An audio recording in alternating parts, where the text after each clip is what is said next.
ହାତରେ ତୁଳସୀର ସୁଗନ୍ଧ, ମନରେ ଭକ୍ତିର ଭାବ।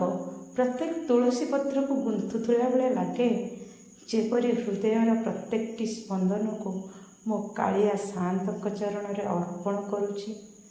ତୁଳସୀ କେବଳ ଗୋଟିଏ ପତ୍ର ନୁହେଁ, ଏହା ଭକ୍ତିର ପ୍ରତୀକ, ପ୍ରେମର ପରିଚୟ ଏବଂ ସମର୍ପଣର ସୁଗନ୍ଧ। ଜଗନ୍ନାଥଙ୍କ ଗଳାରେ ଯେତେବେଳେ ଏହି ମାଳା ଶୋଭା ପାଏ, ସେତେବେଳେ ଭକ୍ତର ମନ ଅତ୍ୟନ୍ତ ଆନନ୍ଦରେ ଭରିଯାଏ।